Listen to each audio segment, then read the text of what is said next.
Ils vous ont fasciné, fait rêver. Vous avez suivi leurs aventures, leurs victoires. Émilie remporte Secret Story saison 3 et repart avec 150 000 €.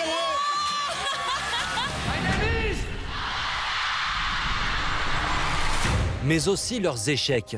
J'ai pris 30 kilos en 3 mois. Ça a été un choc tellement violent que je suis tombée dans l'alcool, ouais. J'ai tout qui s'est un peu cassé la gueule en même temps. J'ai divorcé, j'ai arrêté section de recherche et là on se dit, ben, on fait quoi? Comment leurs proches ont-ils vécu leur notoriété fulgurante? Avant, elle vivait beaucoup pour les autres. Et les gens, ils ont beaucoup profité d'elle. T'es un râleur-né, tu fais que râler. Mais non, je râle pas. Allez, allez, ils sont derrière. Depuis presque 20 ans, les candidats de télé-réalité font partie de notre quotidien.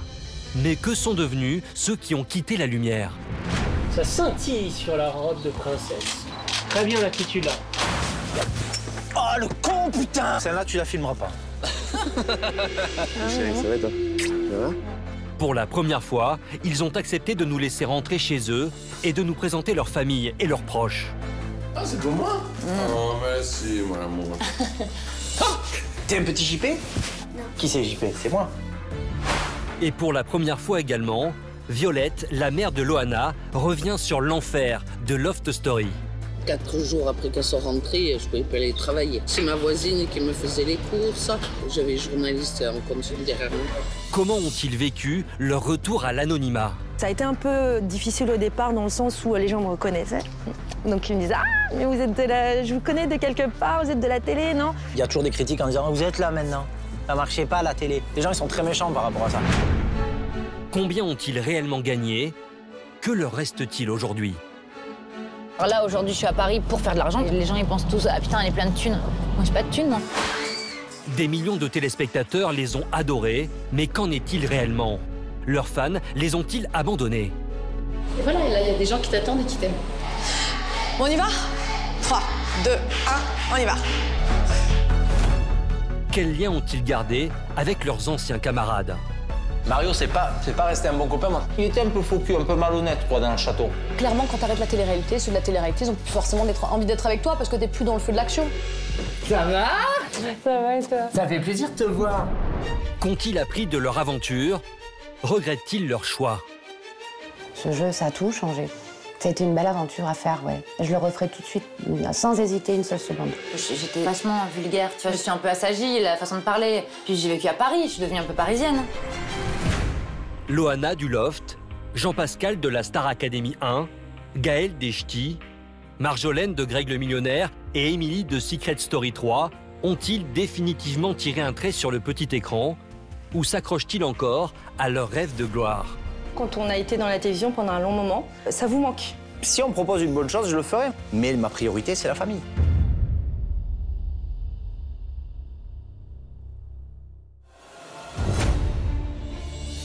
De tous les candidats de télé-réalité, elle est la plus connue, l'icône. Loana est la grande gagnante de Love Story. Le 5 juillet 2001, plus de 7 millions de téléspectateurs suivent sa sortie du jeu. Il y a facilement dans les rues maintenant au moins pas près de 1000-1500 personnes et ça arrive de partout. En quelques semaines, elle est propulsée au rang de star. Les choses s'accélèrent, elle publie son autobiographie « Elle m'appelait Miette », vendue à plus de 100 000 exemplaires et enregistre un disque.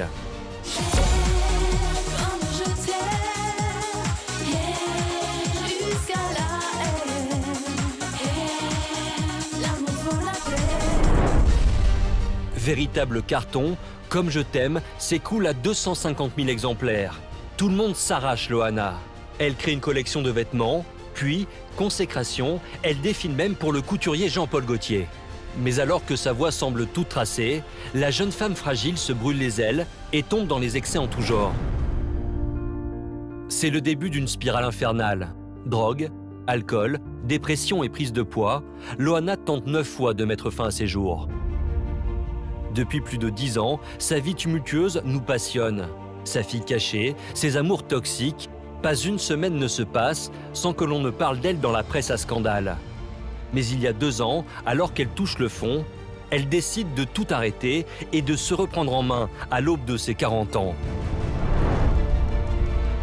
Lassée d'entendre sa vie racontée par les autres, Loana tient aujourd'hui à rétablir sa vérité dans un livre où elle revient sans concession sur son incroyable parcours.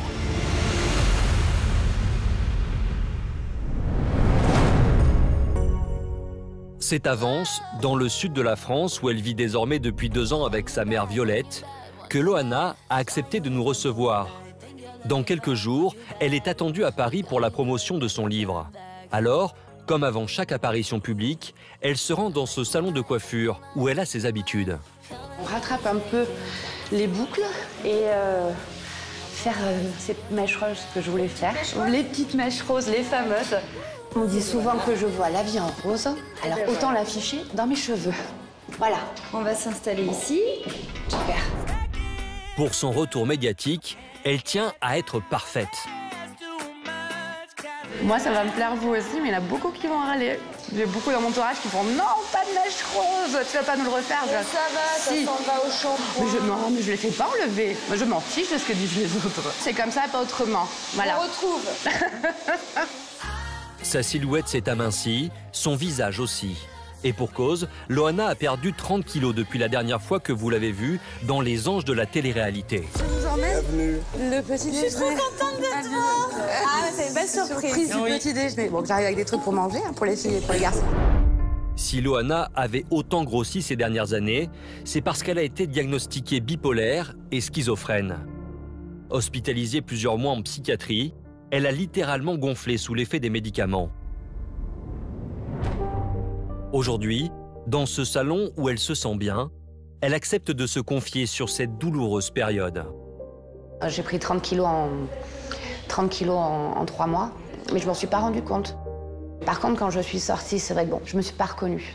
Ce coup de passer de 75 à plus de 90 kilos, je ne m'étais jamais vue comme ça. Donc l'image que je voyais de moi en face, elle ne me plaisait pas, elle ne me correspondait pas. Donc ça a été la dernière avalanche, là, ouais. Ça a été un choc tellement violent que je suis tombée dans l'alcool, ouais.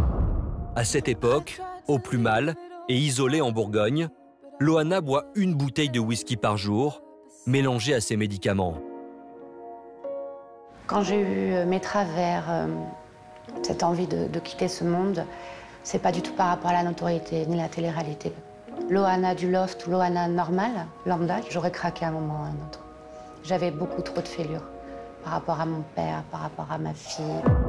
Car aujourd'hui, Loana n'a toujours pas retrouvé sa fille Mindy, ni son père, avec qui elle n'a plus de contact depuis plus de 20 ans. C'est mon défi un peu cette année, ouais.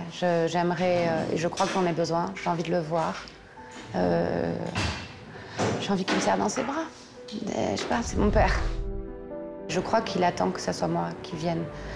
Et comme moi j'attends peut-être voilà, que ma fille vienne, parce que j'ai toujours pas revu ma fille, j'aimerais qu'elle ait envie de voir sa mère.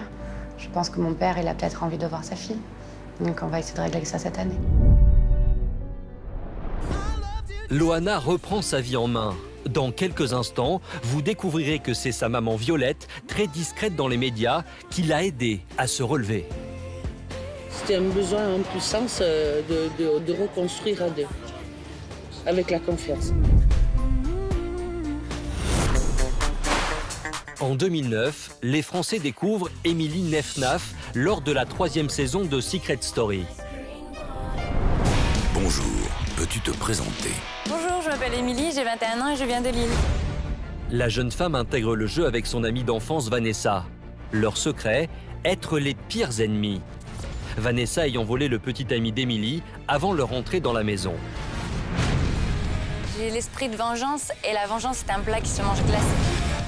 Dès le début du jeu, de nombreuses personnalités se font remarquer, comme Cindy, Léo, Daniela ou encore Jonathan. Émilie, elle, séduite par son naturel, son humour et ses gaffes. 4 millions de téléspectateurs en moyenne suivent son aventure. J'ai honte, mais franchement, j'adore ça. Ça me fait trop rire. Après 14 semaines d'enfermement, elle remporte la finale face à Jonathan. Émilie remporte Secret Story saison 3 et repart avec 150 000 €. Alors que tous les autres candidats de cette saison tombent dans l'oubli, Émilie, bien décidée à rester dans la lumière, enchaîne les apparitions dans les programmes de télé-réalité comme la saison 3 des Anges sur la TNT. Elle rencontre ensuite le célèbre footballeur Jérémy Ménez, avec qui elle aura 2 enfants et partira s'installer en Italie. Mais en 2016, après 5 années d'amour, c'est la fin du conte de fées, le couple se sépare. Que s'est-il passé depuis? Quelle est sa nouvelle vie? Depuis, elle s'est faite très discrète dans les médias. Et c'est à Venise que nous la retrouvons avec son nouveau compagnon, Bruno Serrella, célèbre basketteur de 32 ans, joueur en Ligue 1 italienne. Ils sont ensemble depuis 2 ans, mais si Émilie parle couramment italien, Bruno, lui, est encore en train d'apprendre le français. Ah, c'est pour moi? Oh, merci, mon amour. T'es content? Ensemble, ils élèvent les 2 enfants d'Émilie qui sont partis ce matin en vacances chez leurs grands-parents en France. Mais ça m'a dit qu'il voudrait rester ici avec moi. Qui va les garder? Toi? Moi. C'est ça. Une semaine? Bon papa. Non, mais une semaine, c'est trop. Par amour, Émilie a tout quitté il y a 2 mois pour venir s'installer ici. Et même si elle a déjà vécu en Italie par le passé, ce nouveau déménagement n'est pas évident. Loin de ses proches et de ceux qu'elle aime, elle invite régulièrement ses meilleurs amis pour lui tenir compagnie. Ce matin, justement, c'est Vanessa qui franchit le seuil de la porte. Ouais, je suis pâte et tout. Je suis totalement là. Depuis leur sortie de la Maison des Secrets, elles sont redevenues meilleures amies. Tu veux un café? Ouais, je veux bien, s'il te plaît. Bah, tu le fais toi-même. Non mais je rigole, tu veux que je passe? Je prends lequel? Mais pas le temps de s'attarder à la table du petit déjeuner. Quand on est ami avec Émilie, il faut suivre son rythme. Par contre, on va être en retard au sport, il faut y aller. Car depuis 2 ans, la jeune femme s'astreint à des séances quotidiennes de fitness. Grâce à cette rigueur, elle a pu perdre les 24 kilos qui lui restaient de sa dernière grossesse. Alors, après tant d'efforts, pas question de se laisser aller. Comme tous les jours, à 11 h, elle retrouve Phil, son coach. Salut! Ça va? Salut! Bien? Ça va? Salut Phil. Je te check. C'est qui elle? Je ne connais pas. Moi je te connais. C'est Vanessa. Vanessa. Phil. Phil. Ça roule. Alors, Allez. commence. Vas-y. Ah, ça fait déjà 10 là. Avec plus de 500 000 followers, elle a décidé d'en faire un business. Et en plus de ses réseaux, elle tient un blog sur lequel elle livre toutes ses astuces minceur et bien-être. Ça fascine les gens parce qu'à notre âge, beaucoup de... Moi j'ai fait la télé-réalité quand j'avais 20 ans. Enfin, on l'a fait ensemble, on avait 20 ans. Aujourd'hui, on en a 30. Du coup, sur 10 ans, j'ai eu plein de changements, des enfants, j'ai pris du poids, j'ai eu des histoires, j'ai ri, j'ai pleuré, enfin, j'ai tout eu et les gens, ils ont continué à me suivre. Donc, en fait, ça fait partie de mon chemin et de tout, de l'évolution. Donc, les gens, ils se sont dit, bah, si elle y arrive, moi aussi, peut-être. De retour chez elle, toujours en compagnie de Vanessa, Émilie s'astreint à une nouvelle activité. Elle est aujourd'hui ce que l'on appelle une influenceuse. Concrètement, elle est payée par des marques pour faire leur promotion. Cet après-midi, elle cuisine donc un brownie diététique. Alors l'idée, c'est que j'intègre un produit qu'une marque me paye pour faire une recette, enfin, à l'intérieur d'une de mes recettes. Bon allez, hop, on met au four maintenant qu'on a terminé. Allez. Allez, c'est parti. Mon kiki. Une fois le brownie cuisiné, il faut maintenant le mettre en scène. Et voilà. Alors, interagir avec le produit. Vas-y, parle avec. Plus qu'une amie, Vanessa joue un rôle essentiel dans la nouvelle carrière d'Émilie. Elle est aujourd'hui son assistante. Il faut que tu donnes envie aux gens d'en manger. Alors quand on va faire une photo mieux. Je vais mettre plus sexy. En professionnelle des réseaux sociaux, elle sait exactement comment donner envie à ses followers d'acheter ses produits. Ouais, là c'est vas-y. Là t'envoies du lourd.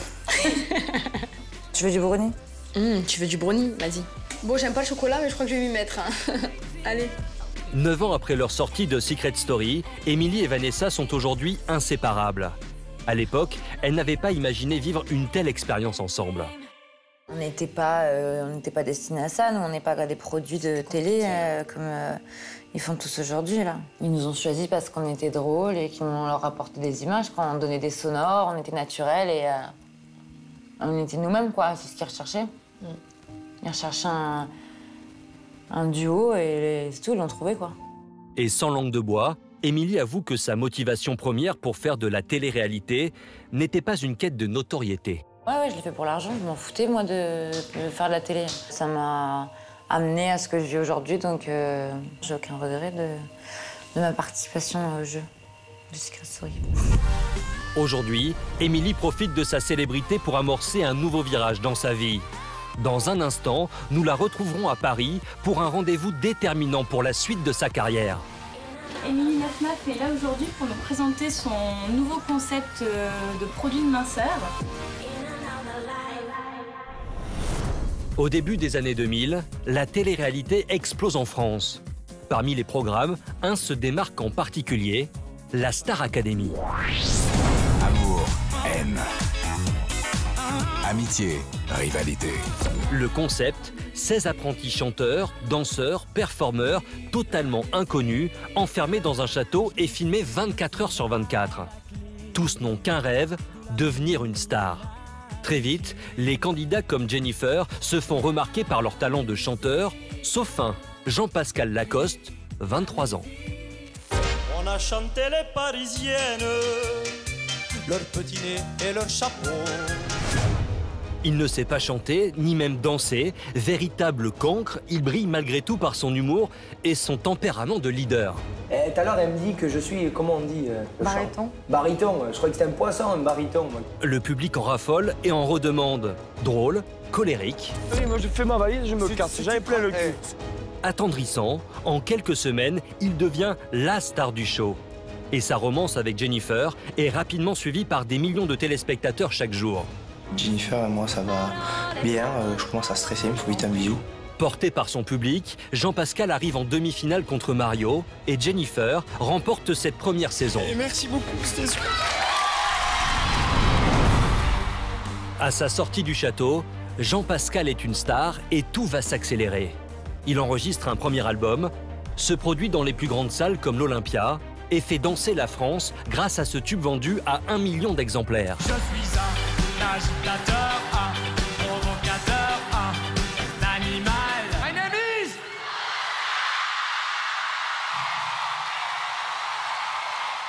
Mais après un second album, le jeune homme souhaite changer de voie. La chanson n'est pas sa vocation, ce qu'il veut lui, c'est devenir comédien.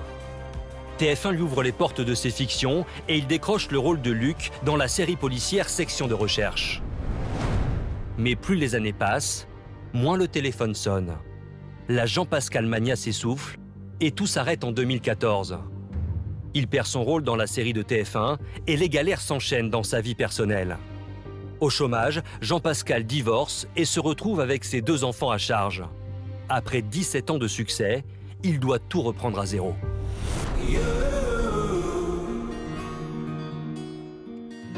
C'est sur la plage de Saint-Jean-de-Luz, où tout a commencé pour lui au début des années 2000, que nous retrouvons Jean-Pascal. Messieurs, comment vas-tu? Ça va, Pascal? Bien? Ça va? Messieurs, ça va bien? Mon capitaine? Jean-Pascal est né à Toulouse et a grandi ici, à Saint-Jean-de-Luz. Et à l'époque où il se fait remarquer pour intégrer la Star Academy, il n'est pas chanteur, mais sauveteur en mer. Des journalistes sont venus me voir donc faire un casting sauvage et ils m'ont dit « Est-ce que tu veux venir chanter dans une émission de télé ?» Alors j'ai dit « Ça c'est un poste d'à côté qui m'envoie une connerie, tu vois, en pleine saison. » Et j'ai cru que c'était une blague, mais 100 fois. Mais qu'est-ce que c'est cette connerie? Moi, chanter, ça n'a aucun sens. Donc d'un côté, ça m'a bien aidé parce que je sais pas ce que j'allais faire. Donc c'est... Mais voilà, c'est un petit peu le chemin de ma vie. J'ai beaucoup de chance, quoi. Et c'est tombé comme ça. Alors quand tout s'est arrêté pour lui il y a 4 ans, c'est tout naturellement qu'il est revenu s'installer sur les terres de sa jeunesse.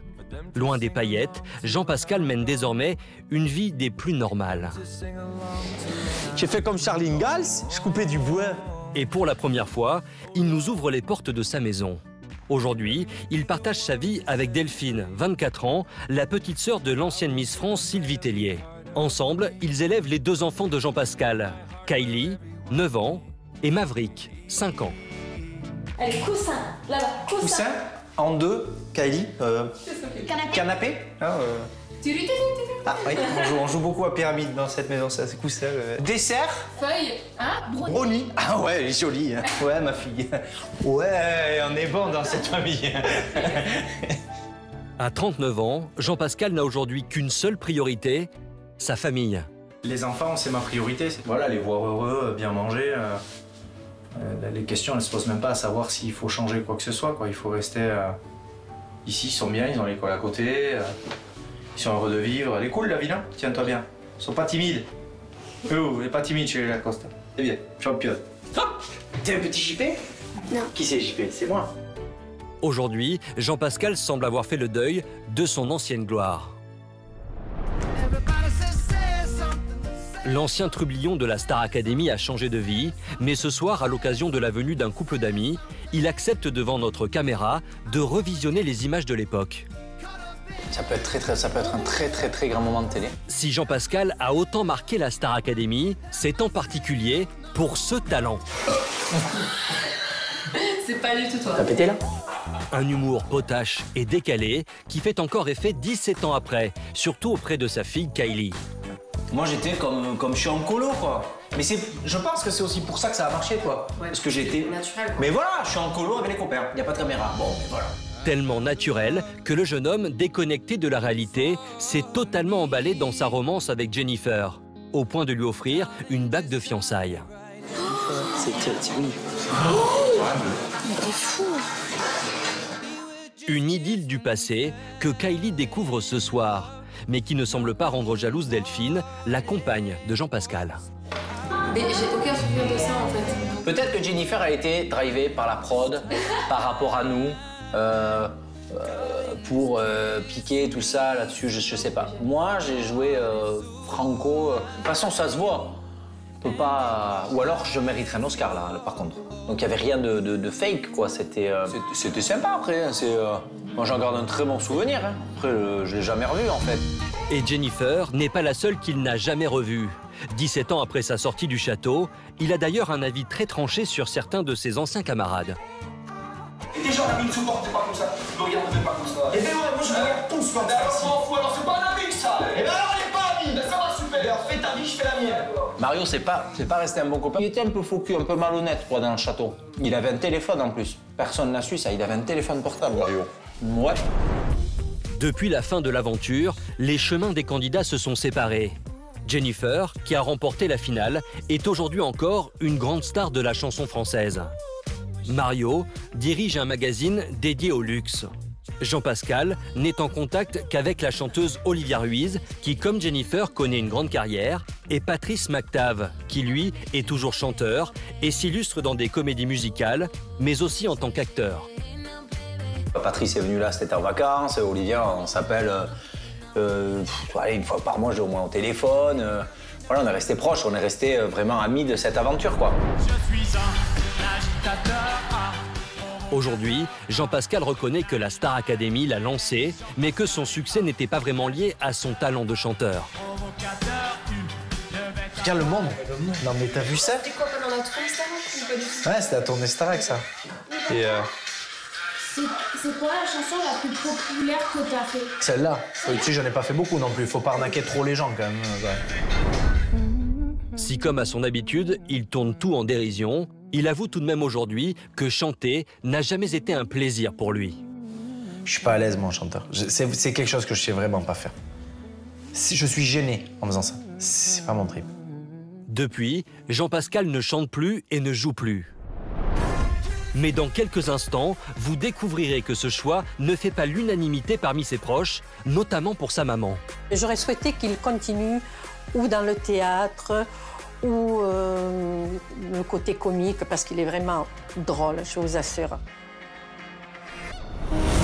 En 2009, la télé-réalité prend un nouveau virage. Les ch'tis débarquent sur les écrans. Ils sont une dizaine de professionnels de la nuit, originaires du nord de la France. Ils ont une mission, conquérir les nuits des villes les plus fêtardes d'Europe et des États-Unis. Rapidement, Gaëlle, 25 ans, sort du lot. Crinière rousse, plastique de rêve, elle est la gogo danseuse des ch'tis. Naturelle, pétillante et bienveillante, elle devient un des piliers du programme. Pendant 9 saisons, Gaëlle et ses amis ch'tis vont faire les beaux jours de la TNT. Mais il y a 2 ans, la famille des ch'tis se disperse sur différents programmes. Gaëlle, elle, décide de tout arrêter. Depuis, vous ne l'avez pas revue sur vos écrans. Et pour cause, à Villemomble, près de Paris, c'est une jeune femme de 32 ans très occupée que nous retrouvons ce matin en route pour une séance photo. Hello, hello. Ouais, c'est la maison de Barbie. Prête? J'ai hâte. Non mais là, je suis vôtre, donc vous faites ce que vous voulez de moi. Gaëlle est aujourd'hui influenceuse et suivie par 1,5 million de followers. Quand j'ai commencé les ch'tis, en fait, je pensais pas du tout avoir cette vie-là après. En fait, c'est complètement. Ouais, c'est comme un petit rêve, en fait. Si elle ne regrette pas son parcours, elle a senti qu'il était temps d'arrêter la télévision à l'aube de ses 30 ans. Je pense que j'étais plutôt dans une vie assez superficielle parce que j'étais dans le feu de l'action, j'étais dans... Ouais, j'étais à fond, quoi. Les ch'tis, ça fonctionnait grave, on était hyper mis en avant. Il s'est passé un truc hyper dingue avec l'émission des ch'tis, en fait. Hein. Ça nous a propulsés en avant, quoi. Et je pense que j'étais dans ce tourbillon-là, et ça fait déjà des années que j'étais là-dedans, jusqu'au jour où vraiment, du jour au lendemain, j'ai senti un inconfort avec les gens avec qui j'étais, l'environnement dans lequel j'étais. Je remettais tout en question, j'étais vraiment complètement perdue, et je me suis dit, c'est pas ma vie, ça. Pour Sabrina, qui est devenue son amie à force de collaboration, ce changement de voix était inévitable. Elle est toujours un petit peu plus folle, enfin, un petit peu folle. Mais maintenant, elle vit en fait. Elle profite de la vie vraiment. Et pour moi. Et pour elle, pas pour les autres. Avant, elle vivait beaucoup pour les autres. Et les gens, ils ont beaucoup profité d'elle. Et c'est ça qui m'a touchée chez elle. Moi, j'ai commencé à pleurer. Ah, moi aussi, pourquoi tu m'as fait ça? Tu me maquilles en plus, arrête. Désormais, Gaëlle choisit son entourage et gère son image comme elle l'entend. Elle gagne aujourd'hui sa vie en grande partie en tant qu'égérie pour des marques ou des créateurs indépendants, comme pour cette séance ce matin. 1, 2, 3. Très bien, ouais, le petit regard, il est bien celui-là. Le magnifique maquillage, soit dans le rôle. En fait, je pense que depuis les ch'tis, ce qui me manque, c'est plus de rentrer dans les personnages, de jouer la comédie, de m'amuser. En fait, de prendre du plaisir. Pas la notoriété, mais juste d'être là à ma place et prendre plaisir. Je suis concentrée là, hein, allez-y. Allez, 1, 2, 3, vas-y. Ok. Moi, je pense que c'est bon. Non, mais ça fait. On dirait vraiment que je suis dans le décor. Magnifique, là. Waouh! C'est beau. Ouais, elle est belle. Comme beaucoup de candidats de télé-réalité, même si elle a choisi de quitter la lumière il y a 2 ans, elle fait pourtant tout pour y revenir. Allez, c'est parti. Mon Dieu, j'ai froid. Waouh! Ça scintille sur la robe de princesse. Très bien l'attitude là. Si elle se donne autant de mal, c'est surtout pour les 1,5 million de fans qui la suivent sur les réseaux sociaux. J'ai une base fan qui me suit énormément pour ce que je fais et qui m'aime pour ce que je fais. Et du coup, c'est un partage, c'est un engagement aussi, quelque part, ouais. Cette séance photo a des allures de victoire pour Gaëlle, qui il y a encore peu de temps était en dépression et ne voyait plus personne.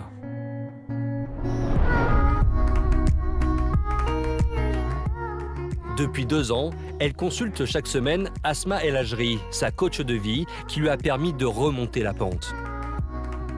Hi! Ça va? Ça va et toi? Oui. Quand je suis arrivée, je pense que la première chose que je t'ai dit, c'est je ne sais plus qui je suis. Et dans les ch'tis, c'était Gaëlle. Je veux dire, j'ai pas inventé un personnage, j'ai toujours été moi. Mais je pense que c'était Gaëlle qui n'allait pas très bien. J'avais tout ce que je voulais et j'étais pas heureuse. Donc à un moment donné, si je suis pas heureuse avec tout ce que je fais, avec la télé, l'argent, la notoriété, j'avais énormément de monde autour de moi. Je pense que quand on n'est pas heureux avec tout ça autour de nous, c'est que quelque part, il y a un autre problème qui vient d'ailleurs. Et je pense que c'est là où j'ai décidé de travailler avec quelqu'un.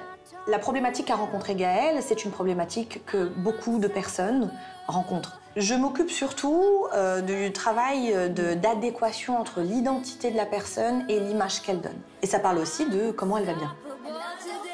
Grâce au conseil de sa coach, Gaëlle trouve peu à peu son équilibre entre Gaëlle des ch'tis et Gaëlle Petit qui démarre une nouvelle vie. Depuis la fin des ch'tis, ses anciens camarades continuent de participer à d'autres programmes de télé-réalité. Hello! Ça va? Ouais. Gaëlle, elle, s'est recréée une nouvelle bande de copines qu'elle retrouve ce soir.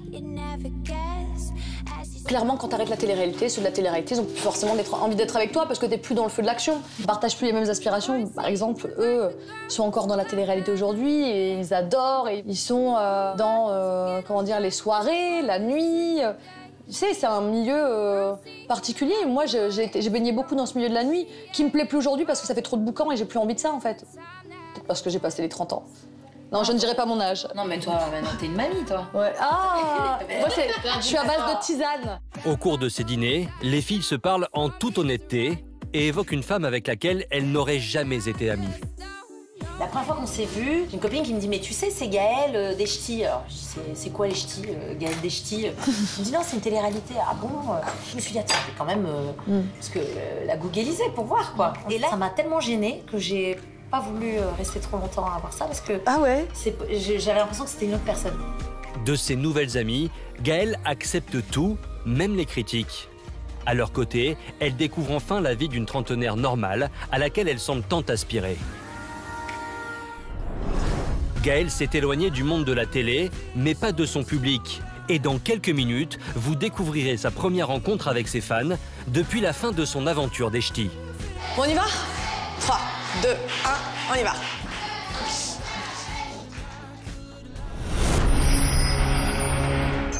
Été 2003, TF1 lance sa nouvelle télé-réalité de dating, Greg le millionnaire. Grégory Basso, maçon dans la vraie vie, se fait passer pour un riche homme d'affaires face à 20 prétendantes venues le séduire. Parmi elles, une jeune femme d'origine franco-vietnamienne se démarque. Elle s'appelle Marjolaine, elle a 21 ans. Plastique de rêve et caractère volcanique, la bimbo se révèle être une redoutable manipulatrice. Moi, dès que je suis en présence d'un homme, je peux pas m'en empêcher, j'ai besoin de le séduire ou parce que j'aime ce jeu de séduction entre un homme et une femme. Chaque semaine, elle captive des millions de téléspectateurs qui tombent sous son charme. Toutes les chaînes se l'arrachent, au point que TF1 lui confie sa propre émission, Marjolaine et les millionnaires. Après quelques années de succès, la jeune fille tombe totalement dans l'oubli et se construit discrètement une vie de famille. Quant à Greg, le faux millionnaire, il est restaurateur au Mexique depuis plusieurs mois.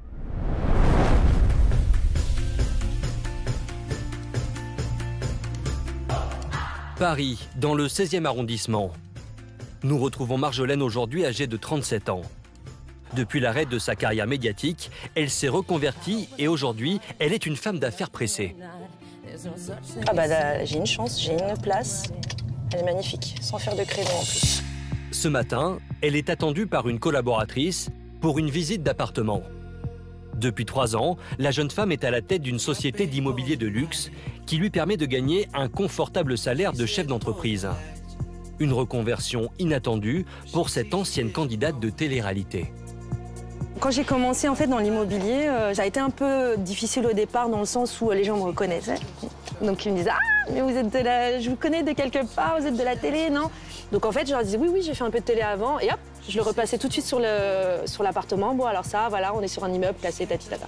Quand vous avez le côté professionnel en fait qui prend le pas sur le reste, bah, les gens ils oublient en fait. Ils disent « Bon, ok, aujourd'hui elle s'est reconvertie, voilà, ça s'arrête. » Au dernier étage de cet immeuble, elle retrouve Nella pour la former à la vente d'un bien de luxe. Donc mise en situation, je suis la cliente, tu es l'agent immobilier, donc fais-moi la présentation. Alors, Oubliez la sulfureuse Marjolaine de Greg le millionnaire. Ici, elle est une professionnelle qui ne laisse rien au hasard. Bonjour. Bonjour madame. Naïla, agent immobilière. Alors je vais commencer par le séjour. Il faut que tu me regardes dans les yeux. Ne sois pas timide, je sais que tu es timide, mais il faut vraiment pas que tu sois timide. Nella connaissait le passé de Marjolaine avant de travailler avec elle et avait un certain a priori. J'avais une image de petite jolie fille, de Marjolaine, télé-réalité. Je pensais qu'elle avait un cul de moineau, mais pas du tout. C'est une très belle reconversion et ça lui va vraiment très bien. Et voilà, elle fait partie de ces filles qui ont su bien se reconvertir, je trouve. Vas-y, je te suis. Alors, je vais vous faire visiter la cuisine. On y va. Cette crédibilité professionnelle, Marjolaine s'est battue pour la gagner. Quand je suis sortie donc de la télévision, j'ai commencé à reprendre mes études. Je suis arrivée majeure de promo. Et finalement, tout le monde en fait s'est dit bon, Voilà, c'est pas juste la petite bimbo de la télé qui sort et qui vient dans ce métier-là parce que la télé ça marche plus. Non, c'était pas ça. C'est parce que je me suis vraiment passionnée de ce métier, j'ai beaucoup travaillé aussi pour y arriver et tout ça ont fait que ça a porté ses fruits. Aujourd'hui, Marjolaine est une mère et une femme accomplie qui ne doit son train de vie parisien qu'à elle-même. Moi, à l'époque, quand j'ai travaillé à la télé, je gagnais très très bien ma vie sans faire grand-chose. Voilà. Aujourd'hui, je gagne bien ma vie, mais je travaille derrière. C'est-à-dire que ça tombe pas du ciel. C'est la seule différence entre l'immobilier et la télé. Véritable boulimique de travail, en plus de ses activités dans l'immobilier, cette passionnée de mode organise et présente depuis 2 ans des défilés de créateurs étrangers. Ce soir, accompagnée de Rochdi, un designer marocain avec qui elle collabore, elle a donné rendez-vous à 2 mannequins pour des essayages. Bonsoir. Bonsoir. Salut. C'est Charles, des mannequins. Bonsoir. Bonsoir. C'est Marjolaine. Merci. Donc on va se préparer pour essayer les costumes? Ça marche. Allez, c'est parti. Allez, c'est parti. La semaine des défilés arrive à grands pas. Cette présentation servira aux derniers ajustements. Un par un, c'est mieux, et après vous faites le tour comme ça. Allez-y. C'est pas mal, hein? C'est bien? Ouais. Ça va être pour la collection donc printemps-été. C'est ça, 2018. Ok. Pas mal. Ok, c'est bien? Oui. On y va? Hop. Bye, au revoir, merci beaucoup, à bientôt. Marjolaine est satisfaite. C'est la fin d'une longue journée, mais pas de sa semaine. Car demain, un nouveau challenge l'attend. Le lendemain matin, en région parisienne, Marjolaine est attendue ici, dans les locaux d'une chaîne d'information consacrée aux people. Elle est accueillie par Kevin, le directeur de la chaîne. Vas-y, je t'en prie. Merci. Donc tu vas pouvoir découvrir tout ça. Aujourd'hui, elle n'est pas ici en tant qu'invitée, mais en tant que future animatrice. Véritable touche-à-tout, elle a accepté de prendre les commandes d'un talk-show hebdomadaire qui débutera dans 1 mois. C'est bientôt ton bureau? C'est bientôt ta place? Ouais. Ça te fait quoi de revenir à la télé? Bah écoute, ça va, il n'y a pas de souci. Aujourd'hui, elle vient faire passer des castings pour trouver ses futurs chroniqueurs. Bonjour. Marjolaine. Je viens installer. Je vous en prie. Alors, Julien, je vous donne un décompte et c'est parti. 5, 4, 3, 2, 1. La très attendue, le très attendu. Tour à tour, les candidats défilent sous ses yeux experts. Marjolaine connaît tous les rouages de la télé et a une idée bien précise de ce qu'elle veut. Merci. On commence rapidement, je vous raccompagne. D'accord. Je vous en prie. Au revoir. Ces informations sont assez intéressantes puisqu'on est sur de l'info people. Mais en fait, à un moment donné, tu t'endors parce que c'est que de l'info. Mais il n'y a pas le côté où tu es en... Ouais, l'interactivité, le côté, tu sais, quand tu es en talk show, c'est important d'avoir ce petit truc croustillant qui fait que... Oh, mais comment tu as eu cette info? Tu vois ce que je veux dire? Pour Marjolaine, plus de 10 ans après sa première apparition médiatique, ce retour à l'antenne sonne comme une évidence. Quand on a été dans la télévision pendant un long moment, ça vous manque. À un petit moment donné, ça vous manque, vous avez envie de revenir, mais revenir dans de bonnes conditions. Aujourd'hui, c'est moi qui décide de ce que je veux faire. À l'époque, j'avais pas une motivation particulière, c'est vraiment j'étais dans un engrenage. On m'a pris, j'étais jeune, hop, on m'a emmenée dans tout un système et je me suis laissée un peu emporter par la vague. Et bizarrement, la vie me ramène toujours à ça. Même si je m'en éloigne, elle me ramène. Et donc je me dis, bon, à un moment donné, si c'est ça, mon destin, faut pas aller contre. Hein. C'est quoi la suite de la journée pour toi? Après, j'ai d'autres rendez-vous à faire. Ouais. Marjolaine, toujours en train de courir. Une vraie businesswoman, hein? Bah écoute, faut faire bouillir la marmite, comme on dit. Hein. Allez, on y va. Si Marjolaine multiplie les activités, vous découvrirez dans un instant qu'en week-end à Marrakech avec son fils Shai et son nouveau compagnon, elle mène désormais la vie de millionnaire dont elle rêvait. Ça a été? Ça va, ça va toi?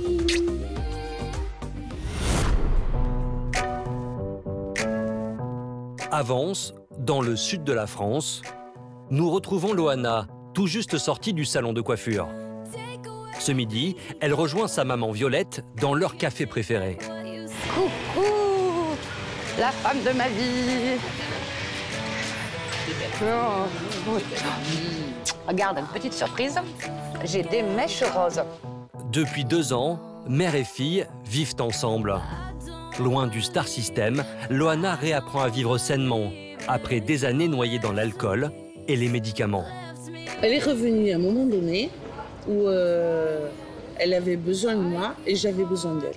Et elle avait besoin de mon soutien. Et en fait, on se reconstruit à deux. Mais c'était vraiment... c'était un besoin en puissance de reconstruire à deux, avec la confiance. C'est mon amour pour toi qui m'a fait me sortir de tout ça et c'est ça qui me rend plus forte maintenant. Si vous voyez la Loana de comme ça, c'est grâce à mon enjeu, c'est grâce à ma maman. C'est vraiment ça. Et maintenant, on arrive à garder notre petite vie et c'est plus facile maintenant parce que on arrive à se protéger bien plus. À la sortie du Love, c'était pas possible. En 2001, Violette a vécu le succès de sa fille en coulisses. Alors que Loana était enfermée dans le jeu, cette femme sans histoire a vu sa vie chamboulée. 4 jours après qu'elle soit rentrée, je ne pouvais plus aller travailler. C'était impossible. J'avais les journalistes en continu derrière nous. Oui, vous êtes la maman de Loana. J'achète du papier de toilette, j'ai le droit de faire mes courses. Pendant toute la durée du loft, Violette s'est mise au rythme de sa fille. Mais quand la presse a révélé l'existence de Mindy, la fille cachée de Loana, c'est elle qui a tant bien que mal géré la crise. C'est une journaliste qui est venue me voir. Elle me dit, voilà, c'est quelqu'un de votre famille qui a dit que j'avais une fille. Ouais. Mon Dieu. J'ai pas su trop comment réagir. L'information a fait le tour des rédactions, au point que la production s'est vue contrainte de prévenir Loana, alors coupée du monde extérieur. Et ils m'ont pris à part et ils m'ont dit il y a quelqu'un de ta famille qui a révélé que tu avais une petite fille. Et bien sûr, sur le contrat, c'est marqué qu'on ne devait pas avoir d'enfant à charge. Donc, je leur ai expliqué que Mindy, elle était en placement, tout ça. Donc, c'est pour ça que je ne l'avais pas à charge, qu'elle était en pouponnière. Et donc, en fait, ils m'ont demandé le choix de est-ce que tu veux continuer le jeu ou est-ce que tu veux sortir. J'ai pris le parti pris de rester dans le... Parce qu'en fait, j'avais pas envie d'affronter tout le monde, surtout. Je crois que j'ai tremblé d'un seul coup de partout. Je crois même que ma meilleure amie ne savait pas que j'avais une petite fille. Il y avait beaucoup de monde qui ne le savait pas pour ma grossesse et ma fille. Je ne l'ai jamais dit. C'était mon jardin secret. Et même les gens avec qui je travaillais, personne ne savait que j'étais maman. Aujourd'hui, Mindy est majeure et s'est exprimée pour la première fois publiquement. Depuis, Loana et sa fille se parlent par médias interposés. Alors qu'elles vivent dans la même région, elles ne se sont jamais rencontrées. Une situation d'autant plus difficile pour Loana, qui a appris il y a quelques semaines, toujours par voie de presse, qu'elle était grand-mère. Malgré sa peine, Loana s'accroche pour retrouver le cours d'une vie normale. Et à en croire Violette, elle semble sur la bonne voie. Elle est renée de ses cendres, quoi, parce que moi je la trouve amincie, je la trouve belle, je la trouve... elle est joyeuse, elle est... Et il y a tellement longtemps que je l'avais pas vue comme ça, mais je lui dis tout le temps. Bon, maman, je vais aller voir Gérald. Oui, je ferai des gros bisous pour toi, bien sûr. Et je te dirai ce qu'il en pense. En revenant s'installer dans le sud, Loana a retrouvé sa maman, mais aussi Gérald, avec qui elle a grandi et dont elle a toujours été proche. Cet après-midi, elle lui rend visite car elle tient à lui montrer en avant-première la couverture de son livre. Coucou, ça va? Voilà, je voulais te montrer quelque chose. Tu me diras ce que tu en penses. Allez, montre-moi tout. Je voulais te montrer la couverture de mon livre qui sort bientôt et je voulais avoir ta réaction. Ah, bien. Ouais, très belle la photo. Te plaît? Ouais, très bien. Mais en fait, on avait hésité. Je t'avais montré? Non. On avait hésité entre deux. C'est là. T'aurais pris celle-là? Ouais. Moi, je pensais que c'était celle-là ça me correspondait un peu plus. Ah, bah voilà. Ta sœur qui ressort son deuxième livre. Hein? Tu le liras? Je crois pas. T'en crois pas, hein? J'ai pas trop envie que tu le lises non plus. Hein. Mais je pourrais tout savoir. Non, je te fais voir la couverture, le cahier photo, mais tu liras pas l'intérieur. Bah allez. Je préfère des choses que je préfère. Il y a des photos? Oui, il y a des photos. Bah, il y a de jolies photos, mais j'ai pas envie que tu saches tout ce qui s'est passé. Dans quelques jours, Loana débute son marathon promotion. Elle sait que tous les journalistes vont la questionner sur le loft, alors pour se préparer, elle se replonge dans les images de son aventure avec Gérald. On va prendre un sacré coup de vieux, hein. Bon, c'est quoi? Bah, ça fait 17 ans. Ça fait 17 ans, mon chat. Mais bon, bon, ça va, mais quand même bien conservé. Ouais. Et les lunettes. Bon, bah, écoute, c'est comme ça. Allez, mémère. Allez, mémère. On y va? On y va. Loana a 23 ans. Depuis 5 ans, elle est gogo dancer. Oh mon Dieu, j'ai honte. Pour moi, tout ce monde qui me regardait, j'avais plus l'impression de faire des bêtises en étant sur le podium, en fait, qu'à attirer les gens. C'était sexy, hein? Bah, tu pensais pas, mais les autres qui le voyaient, t'étais comme ça. Ah, mais je crois... Oui, non, mais... Oh, ça fait bizarre. Je suis choquée par moi. En revoyant les images de l'époque, Loana peine à retenir son émotion.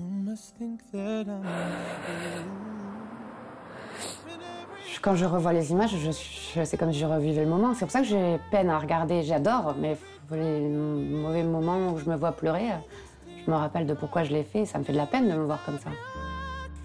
Puis quand je me vois pleurer, quand je me vois... C'est pas du faux, tout ça. Mes larmes, c'est des vraies larmes. Mes rires, c'est des vrais rires. Donc quand je le revois, bah, ça me refait le même effet que quand je l'ai vécu sur le moment. Donc, Depuis la fin de l'aventure, Loana n'est plus en contact avec les autres candidats. Elle ne revoit que Stevie. Je l'ai retrouvé sur le plateau pour les 15 ans du Loft. Du coup, on s'écrit tous les mois. Et quand on se voit, ben, il redevient le Stevie du Loft et moi, la petite bimbo. Et ça nous fait plaisir de reparler de ces moments-là. Stevie est le seul à avoir poursuivi une carrière à la télévision en tant que chroniqueur. Parmi les autres candidats marquants, Aziz est devenu comédien, Kenza est écrivain, et Laure, qui a présenté un temps des émissions, est aujourd'hui rédactrice en chef d'un magazine beauté.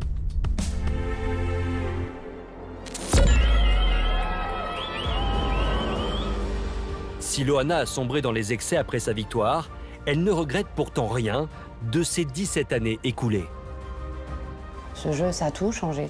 Ça a été une belle aventure à faire, ouais. Je le referai tout de suite, sans hésiter une seule seconde.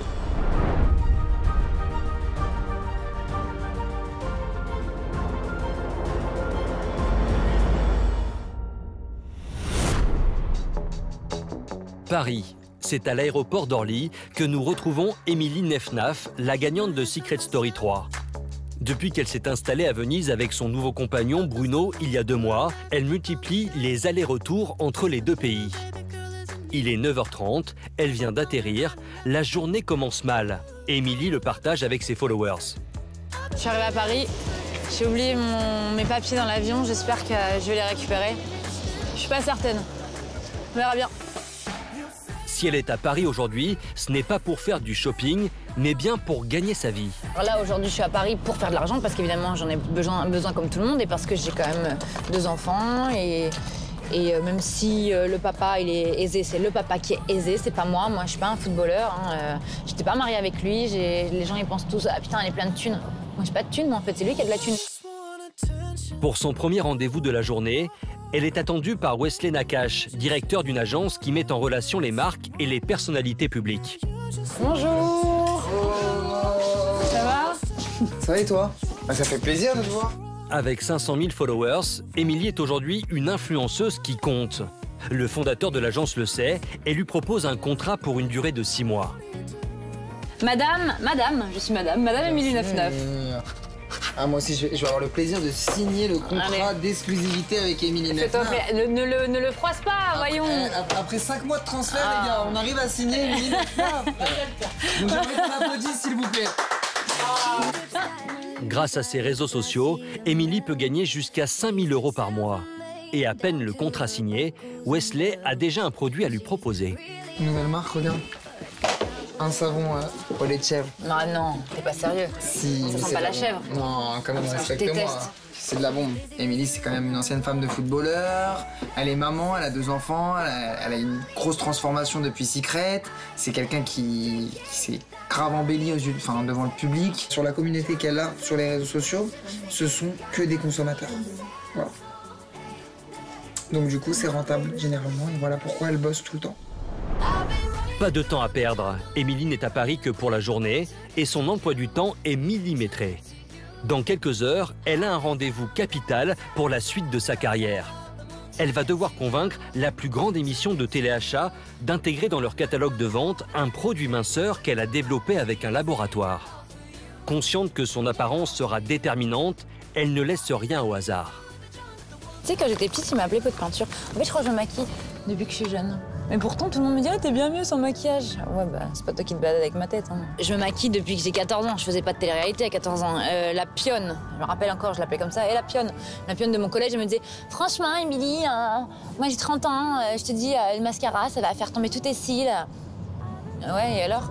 Non, franchement, tu devrais pas te maquiller. Mais ça n'a rien à voir avec la télé. J'étais déjà comme ça. C'est la télé qui est venue me chercher parce que j'étais comme ça. Une fois maquillée, place à la coiffure dans ce salon où elle a ses habitudes. Salut. Ça va? Ça va et toi? Bah ouais, depuis le temps. On va s'occuper de tout ça? Eh ben ça fait plaisir de te recevoir. Ça va Émilie, on va s'occuper des cheveux d'Émilie. À l'époque de Secret Story, c'est son naturel et son franc-parler qui avaient séduit les téléspectateurs. Aujourd'hui, la working girl prend soin de son apparence, mais aussi de son vocabulaire et de son comportement. J'étais vachement vulgaire, tu vois, j'avais une façon de parler. Je le suis toujours un peu parfois, ça ressort, mais enfin pas vulgaire, mais tu sais, un peu trop, un peu vulgaire, un peu... Vas-y, Une vraie ch'ti, quoi, tu vois, une ch'ti, 100% ch'ti. Je me suis un peu assagie, la façon de parler. Puis j'ai vécu à Paris, je suis devenue un peu parisienne. Allez, viens, allez, on y va. C'est grave de dire ça. Tu vas courir un peu encore? 13h, c'est coiffé, maquillée et avec une pointe de trac qu'Émilie se rend à son rendez-vous. Bonjour. Ça va? Toi. Elle est accompagnée de Philippe, le pharmacien avec qui elle a élaboré sa gamme de produits minceurs au cours de longs mois. Voilà, on est arrivé. C'est au fond du couloir, m'a dit Marie.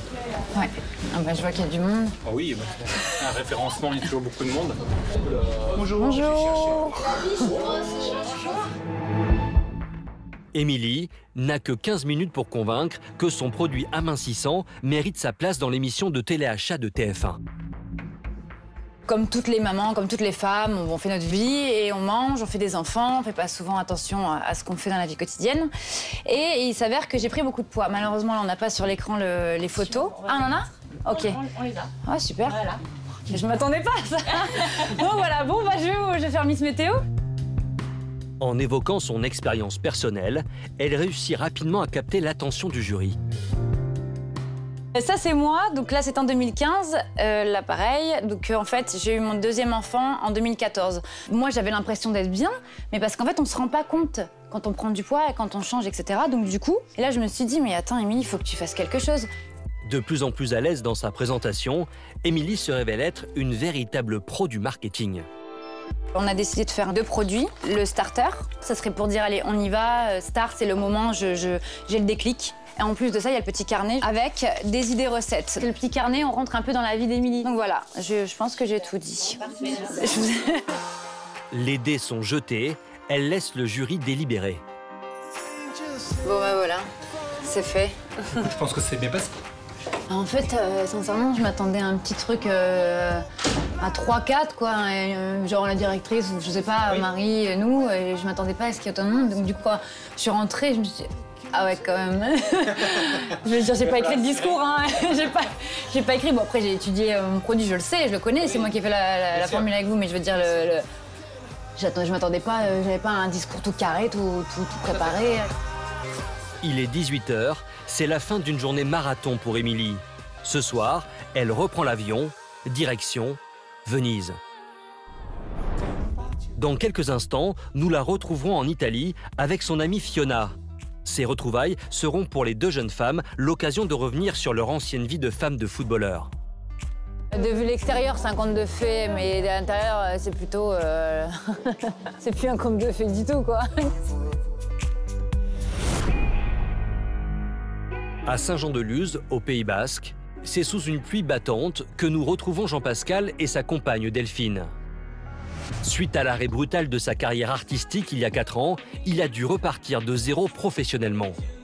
Porté par l'amour de Delphine, il s'est donc lancé dans une folle aventure, celle d'ouvrir une guinguette. Bon, alors là, comme vous pouvez le constater, petit cabanon blanc et rouge, donc qui s'appelle comme un petit caillola au Pays Basque. On a la petite terrasse de devant, une terrasse magnifique qui donne sur la baie de Saint-Jean-de-Luz. Ouvert l'été entre mai et septembre, ce petit cabanon, comme ils l'appellent, représente toute leur nouvelle vie, au grand étonnement des clients. Ouais. Il y en a, ils disent « Ah, mais qu'est-ce que vous faites là? Vous n'êtes pas à la télé ?» Voilà. D'autres qui disent « Mais je vous ai vu hier à la télé, comment ça se fait que vous êtes ici, là ?» Ils sont surpris après. Mais pour les gens, ils se disent que si on fait de la télé, on fait de la télé toute sa vie. Mais s'il ne fait plus de télévision, l'envie de faire son show est toujours bien présente. C'est ma petite scène ici, c'est mon petit théâtre, quoi. On rigole bien. Ouais. Toi aussi, tu commences à avoir des bonnes répliques, on est pas mal. On va peut-être se faire un petit spectacle tous les deux. Mais il y a beaucoup de gens qui viennent pour écouter nos conneries. Hein. Surtout les Ken. Hein. Oui, aussi. Non, c'est sympa, on rigole bien. Ouais. Et puis on bosse tous les deux, quoi. C'est chouette de pouvoir s'entendre et de travailler sur le même lieu, quoi. Nous, on s'éclate. Couple fusionnel, Jean-Pascal et Delphine ne se quittent jamais au travail comme en vacances. Si l'été, ils vivent à 100 à l'heure, l'hiver, ils prennent du temps pour eux et pour leurs proches. Alors, tous les jours, c'est passage obligatoire au magasin de Sylviane, la maman de Jean-Pascal. Et qui c'est qui vient me faire la bise? Si Sylviane est ravie de voir son fils plus souvent, elle regrette néanmoins qu'il n'ait pas persévéré dans le milieu artistique quand tout s'est arrêté, il y a 4 ans. J'aurais souhaité qu'il continue ou dans le théâtre ou le côté comique, parce qu'il est vraiment drôle, je vous assure. Il vit dans sa petite vie qui est... Il est tranquille, voilà, il ne veut pas aller au-delà. Mais ça, il a eu des propositions, mais je pense que ça lui a fait peur. Il ne le dira pas, mais je pense que ça lui a fait peur. Je rappelle pour les gens qui nous regardent, je ne suis pas encore décédé, je peux encore arriver à faire carrière, il faut le savoir. Hein. Parce que si on écoute ma mère, j'ai l'impression d'être sur un fauteuil. Je suis sûre qu'il passe à côté de son talent, mais bien sûr, ça, j'en ai toujours été persuadée. Et à l'heure qu'il est, j'en suis persuadée, bien sûr. Je lui dis, toutes les bêtises que tu dis, écris-les. Et là, tu aurais pu faire, vraiment, il aurait pu faire... Et le temps que ça prend. Je joue au golf quand, moi je m'occupe quand de ma famille. Attends, non. Voilà, c'est Jean-Pascal. Comme à son habitude, Jean-Pascal plaisante, mais dans le fond, ce discours commence à l'agacer. Alors il tient à mettre les choses au clair. Si on me propose une bonne chose, je le ferai. Avec Delphine, on en a parlé, on pèsera le pour et le contre, à savoir, est-ce que c'est bon pour les enfants, est-ce que c'est bon pour nous? Et là, je partirai sans problème. Mais ma priorité, c'est la famille. Prêt pour le succès, mais pas à n'importe quel prix. À l'aube de ses 40 ans, Jean-Pascal ne veut pas sacrifier tout ce qu'il a reconstruit. Dans quelques instants, nous découvrirons ses nouvelles passions, mais surtout pour la première fois, il se confiera sur les difficultés rencontrées à la fin de sa carrière. Il y a toujours des critiques en disant « Vous êtes là maintenant, ça ne marchait pas à la télé ». Les gens, ils sont très méchants par rapport à ça.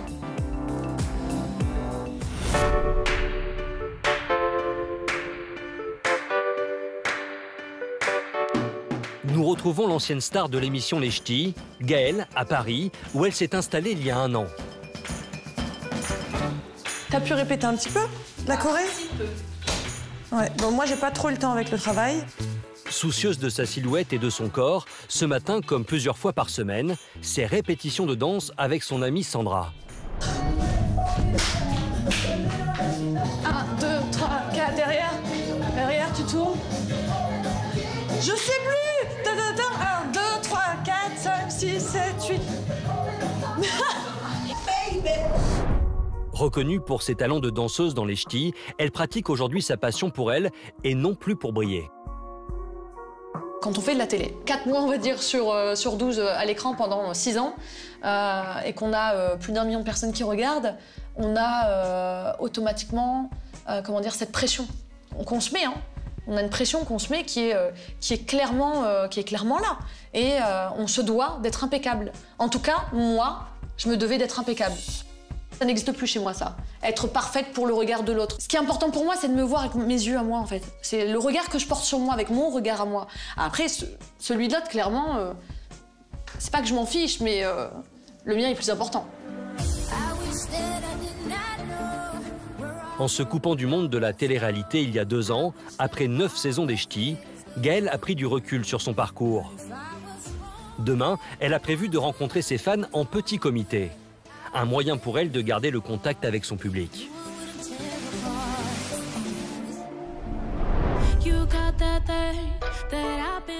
Le lendemain après-midi, c'est dans cet hôtel du 1er arrondissement que Gaëlle est attendue. 10 fans de tous âges et de milieux confondus vont avoir le privilège de la questionner sur son parcours de candidate et sur sa vie après la télé. On n'avait pas dit, on fait la chaise musicale aujourd'hui. Elle a un tel sourire que tu peux la mettre, tu peux la faire changer encore si tu veux, elle va sourire. C'est Hélène, l'amie de Gaëlle, qui l'aide aujourd'hui à gérer sa carrière qui a tout organisé. Il est 15 h quand Gaëlle arrive enfin. Et si la jeune femme est très à l'aise devant les caméras, elle appréhende de se retrouver face à ses téléspectateurs. C'est une rencontre qui est complètement différente par rapport aux rencontres que j'ai faites avant. Les dernières rencontres que j'ai faites, c'était en boîte de nuit. Lors des boîtes de nuit, quand j'allais rencontrer des fans, c'est pas du tout le même contexte. Juste avant son entrée, Hélène tient à la rassurer. Je suis stressée, ça va, t'inquiète pas, on va s'en aller. Attends, mon maquillage, mon Dieu. Non, t'es belle, t'es parfaite. Pourquoi je fais mieux comme ça, là? Parce que c'est un aboutissement, c'est... Une boucle. C'est une boucle, là, qui se ferme. Ouais. C'est 1 an et demi de travail, c'est des décisions prises. Et voilà, et là, il y a des gens qui t'attendent et qui t'aiment. On y va? 3, 2, 1, on y va. Ce rendez-vous avec son public, Gaëlle le prépare depuis plusieurs semaines. Elle espère être à la hauteur de leurs attentes et c'est très émue qu'elle va à leur rencontre. Bonjour. Bon, je vais vous le dire tout de suite, j'ai versé une larme avant d'arriver. Pour ses fans, ce moment est exceptionnel. La jeune femme qu'ils ont connue dans les ch'tis va enfin leur expliquer les raisons de sa retraite médiatique. Bah là, l'histoire des ch'tis, c'est mon incroyable aventure, quoi. C'est ce qui a fait basculer ma vie, en fait, finalement. Donc, je cracherai jamais dessus parce que à ce moment-là, j'avais besoin d'exister et de cette manière-là, et j'avais besoin de ça. J'étais un peu jeune et j'avais pas conscience de l'impact du business, j'avais pas conscience de tout ça. Moi, c'était vraiment un jeu et une manière de gagner de l'argent, en fait, avant tout. J'ai une grosse prise de conscience, c'était un anniversaire en fait, c'était mes 30 ans je pense, donc anniversaire de dingue, des amis qui me font un gâteau mais incroyable, avec une entrée royale, vraiment tout devrait être parfait à ce moment-là et en fait je regarde tout le monde comme si j'étais spectatrice d'une scène. C'est cet événement qui a permis à Gaëlle de se ressaisir, car elle ose enfin leur avouer, depuis des années, elle souffrait en silence. J'allais très très mal, c'est pas la paix de la télé qui m'a fait souffrir. J'ai alimenté mes névroses, clairement. J'ai alimenté mon mal-être. J'ai décidé de me désengager de tout ce que j'avais entrepris, donc les ch'tis, de tous les amis, tout ce qui allait avec, pour m'engager dans le projet de ma vie. Le projet Gaëlle, vraiment, c'est Gaëlle veut aller bien, c'est pas Gaëlle veut briller devant une caméra, c'est pas Gaëlle veut être dans le super event, c'est pas d'être importante face à tout le monde, c'est juste d'aller bien, quoi. Et d'aller bien, c'est dingue, mais on n'y pense pas, mais c'est un peu la base, quoi. 2 heures de conférence ininterrompue devant un public totalement conquis. Alors c'était comment pour vous? Parce que toi du coup t'es toute petite, c'était comment pour toi? T'as tout compris ou pas? Non, pas tout. Ouais, bon t'as pris ce que tu voulais? Ouais, t'as bien fait. J'aurais fait comme toi. Pour moi c'est son changement qui fait qu'elle est inspirante aujourd'hui. Je suis dans un moment de ma vie où j'aspire à changer beaucoup de choses dans ma carrière professionnelle, etc. Ça peut être très effrayant, surtout quand on a une famille ou des enfants et une stabilité financière. Ça me fait moins peur. Cette première rencontre est un succès pour Gaëlle, qui n'est finalement pas si prête de quitter la lumière.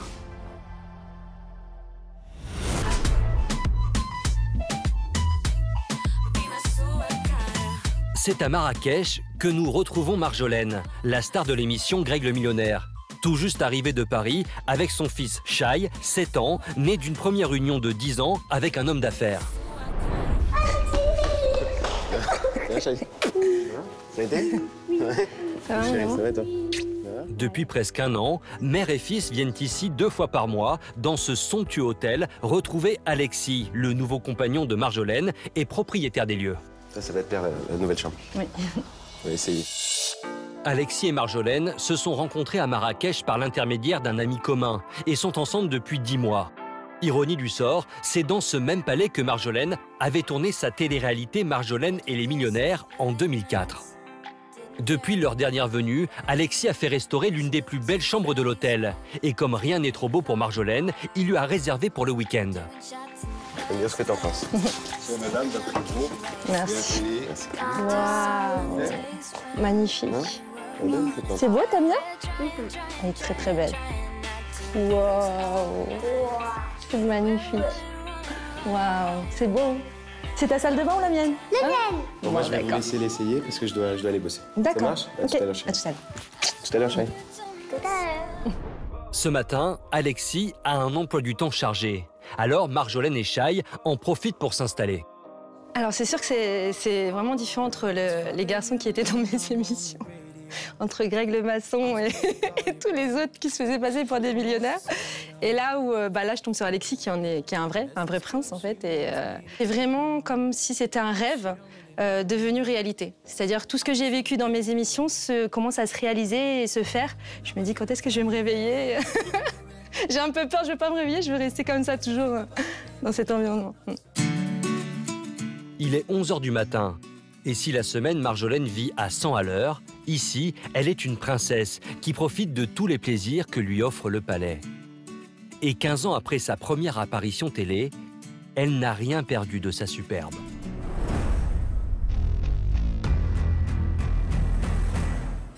C'est en grande partie pour son physique et son attitude sulfureuse que la jeune femme s'est fait connaître. Mais elle avoue aujourd'hui que c'est un rôle qu'elle a endossé pour l'émission. J'ai énormément joué le jeu de la séductrice. Je me suis mis dans un rôle complètement à 100%. J'étais très joueuse, ouais. J'aimais bien en fait jouer, avoir ce petit caractère un petit peu, voilà, un peu de chippie.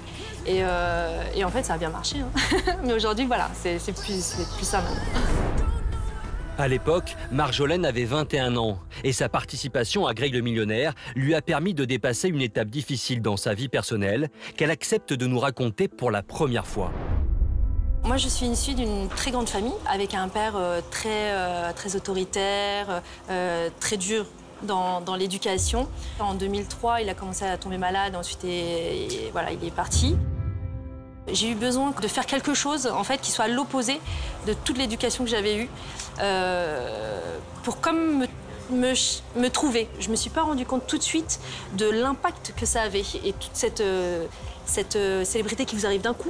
Vous vous dites, bon, bah, finalement, j'ai vécu tout ça, mais je reviens en fait à mes origines.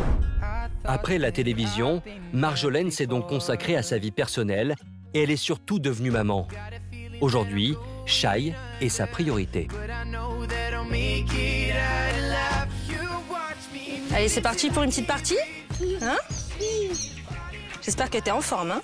J'adore passer du temps avec Shai, de mon temps libre, parce qu'en fait, ça me permet de pouvoir partager des moments comme ça de famille. Je suis très famille, hein, je viens d'une famille de 14 enfants. Alors, tu vas te mettre de ce côté, parce que là, tu es à l'ombre, que moi, je vais me mettre au soleil. Allez, vas-y. Bravo! Bien loin de la bimbo envoûtante qu'elle était, Marjolaine a gagné en maturité et se révèle être une maman très attentionnée.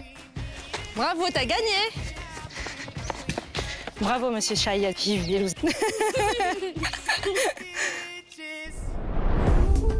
Dans quelques instants, nous retrouverons Marjolaine pour la fin de son week-end de princesse à Marrakech, aux côtés de son compagnon Alexis.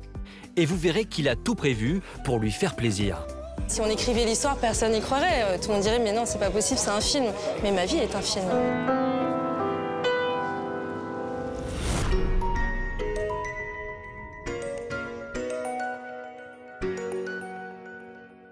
Venise. Quelques jours après la présentation de ses produits minceurs à une grande chaîne de télévision à Paris, nous retrouvons Émilie Nefnaf, la gagnante de Secret Story 3. C'est une chance d'être venue pendant le carnaval. Mais ça dure combien de temps le carnaval? Une semaine. Ah oui, quand même. Il y a 2 mois, Émilie a quitté la France pour s'installer ici avec son compagnon Bruno Serrella, basketteur professionnel. Aujourd'hui, à l'occasion du carnaval, son amie Fiona est venue de Paris passer quelques jours avec elle. Donc c'est ça la place Marco machin là? Ouais, c'est comment la montrer quelque chose. C'est on comment aurait dû cette mettre place? le masque. C'est comment cette place? Je sais pas, sans Marco, sans Polo. Les 2 amis se sont rencontrés à Paris il y a 4 ans, quand leurs ex-compagnons jouaient ensemble au PSG. Un après-midi visite entre copines qu'Émilie peut se permettre pendant que ses enfants, Maëla et Menzo, sont à l'école. Fiona, ça va? Ça va et toi? Je suis contente, je suis à Venise. C'est... Elle est belle ta voiture. C'est une institution quand même pour moi. Je sais pas, c'est vraiment l'endroit touristique. Je suis jamais venue. Il n'y a aucun mec qui t'a ramené à Venise. C'est quoi ces mecs? J'ai pas eu cette chance. T'es resté mariée 7 ans pour rien du tout en fait. Pour même pas aller à Venise. Cette balade est l'occasion pour Émilie et Fiona de revenir sur leur ancienne vie de femmes de footballeurs et de rétablir enfin la vérité. C'est une vie comme tout le monde. Ouais, moi je pense que c'est une vie comme tout le monde. Exactement comme tout le monde, sauf qu'il y a les moyens financiers qui font que c'est différent. Mais après, la vie ne change pas, quoi. Je veux dire, tes problèmes avec ton mec, tu les as, voire plus. Les problèmes de solitude, tu les as, voire plus même. T'es loin de ta famille, t'as pas tes amis, t'as des gens qui traînent avec toi, tu sais même pas pourquoi s'ils sont avec toi par intérêt ou pour autre chose. Enfin, je veux dire, c'est pas non plus le truc de rêve que tout le monde imagine. Il y a quand même y a pas mal de désavantages, enfin non? Il y a quand même pas mal d'inconvénients. C'est comme dans la vie de tout le monde, il y a des avantages et des inconvénients. Voilà, après, la vie, elle est pareille pour tout le monde. Et aujourd'hui, pour la première fois, Émilie revient sur la fin de son histoire avec le père de ses enfants, Jérémy Ménez. De vue l'extérieur, c'est un conte de fées, mais de l'intérieur, c'est plutôt... c'est plus un conte de fées du tout, quoi. Tu vois, ça devient une vie banale, quoi. Et moi, je venais de gagner une télé-réalité, je venais de gagner 200 000 balles, enfin, j'avais mon statut, j'étais connue. J'ai décidé d'arrêter ma relation parce que, peu importe tout ce qu'il y avait autour, parce que tu peux pas acheter l'amour avec l'argent. Donc si t'as plus tous ces sentiments, t'as beau avoir des millions, des milliards, etc., t'es pas heureux, en fait. Il est 15h, les filles ont encore un peu de temps pour flâner. Ça, c'est les masques à la Christian Grey, quoi. Ah, ça te va bien. Christian? Non. Je suis prête. Mais tellement heureuse de retrouver sa meilleure amie Fiona et de faire une journée shopping comme au bon vieux temps, Émilie en oublie d'aller chercher ses enfants à l'école. L'école qui m'appelle. Allô? Pronto? Si, arrivo, ho avuto un problema con il lavoro. Regarde comme il est beau. Avec les oreilles de chat. J'ai plus de batterie non plus, vite! Non, sérieux, là, c'est pas sérieux du tout. Là, on a vraiment déconné, là. Il est 17h quand elle récupère enfin Maëla et Menzo à l'école. Ça va, ça a été aujourd'hui? T'es contente que je t'ai ramené des bonbons?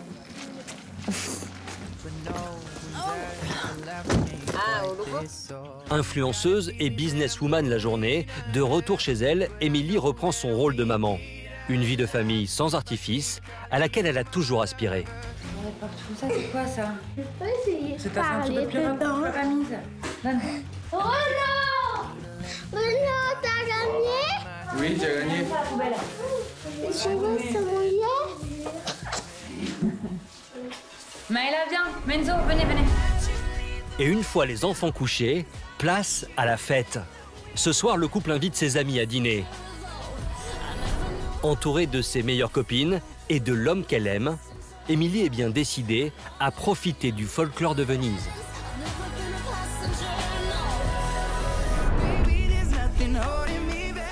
Bien qu'elle ait déménagé en Italie, vous découvrirez dans quelques minutes que la jeune femme est restée très attachée à la France et à certains anciens candidats de télé-réalité. Ça va? Ça me fait plaisir de te voir. Bah ouais, ça fait un bail. Saint-Jean-de-Luz, sur la côte basque. C'est ici que Jean-Pascal est venu s'installer il y a 4 ans, après l'arrêt de sa carrière médiatique. Il est désormais restaurateur et ne travaille que 6 mois dans l'année. En ce moment, il est en vacances. Alors, comme chaque matin, il prend la route du marché. Et seul au volant de sa voiture, il savoure sa nouvelle vie. Là, on va voir la plus belle vue de Saint-Jean. Les amis téléspectateurs, j'espère que vous enregistrez parce que ça, c'est magnifique. S'il se dit heureux, il avoue pourtant à demi-mot qu'il ne serait pas contre un éventuel retour sur le petit écran. Et il y a beaucoup de gens, tu vois, ils me disent ouais, mais la télé, pourquoi vous continuez pas, etc. Alors d'après, c'est des opportunités, hein.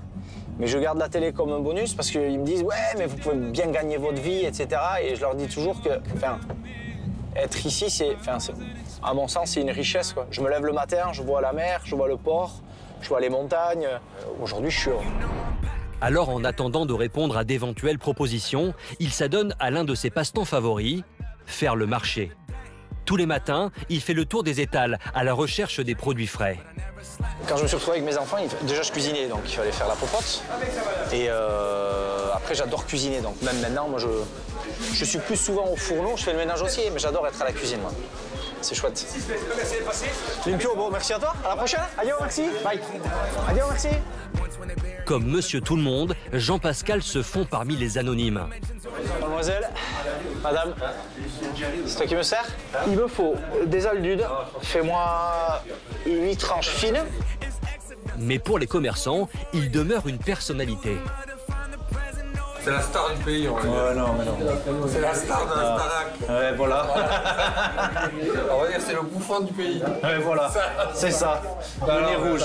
Sans être péjoratif. On va dire qu'à l'époque, quand il est rentré à Starac, ça nous avait rigolé. Ouais, vous êtes toujours pour déconner, moi. Je suis toujours déconneur, donc c'est ça. En fait, il a toujours été comme ça, quoi. Il n'a jamais changé. C'est toujours le même, quoi. Salut Didier, merci. Ciao messieurs, bonne journée, merci. Star ou pas, Jean-Pascal n'en a plus rien à faire. Il ne court plus après le succès, pour autant ses journées n'en sont pas moins chargées.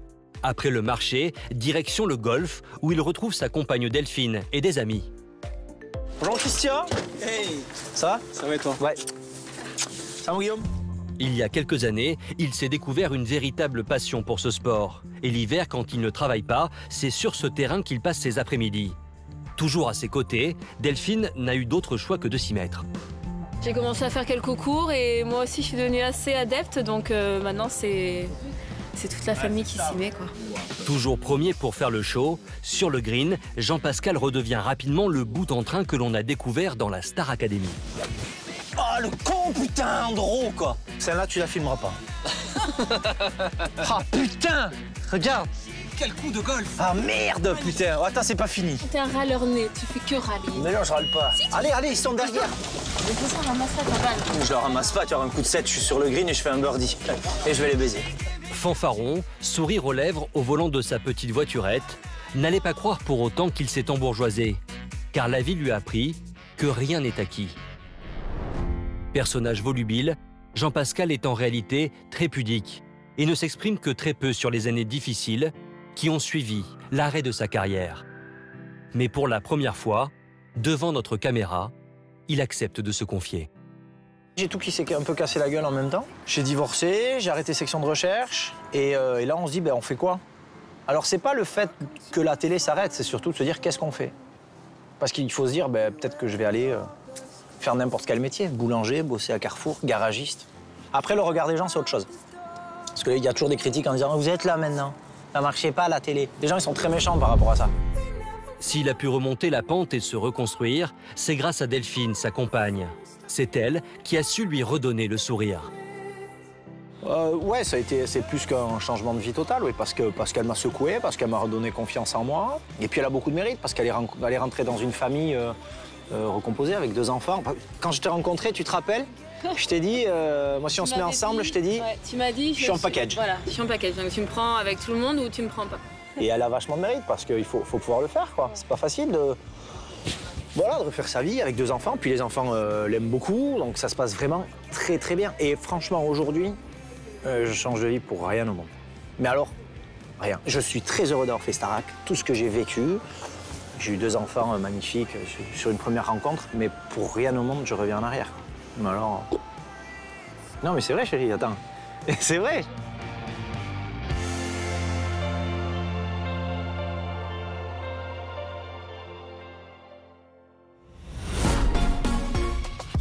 Retour à Marrakech, au Maroc. Nous retrouvons Marjolaine, l'ancienne participante de l'émission Greg le Millionnaire, avec Shai, son fils, et son nouveau compagnon Alexis Roule, propriétaire de l'hôtel où elle séjourne pour le week-end. Bon, Ça va? Ouais, alors c'est toi qui conduis ou moi? Ouais, c'est moi. Cet après-midi, Alexis a réussi à se libérer et pour faire plaisir à Marjolaine, passionnée d'automobile, il l'emmène faire du buggy. Bah moi je croyais aussi que c'était moi la pilote, mais mais là c'est l'homme qui décide là. 2 contre 1. Je pilote là et après je laisse le volant. D'accord. On rigole après. C'est parti. Très vite, la jeune femme au caractère bien trempé décide de prendre le volant. Allez, on change. C'est maman qui va piloter.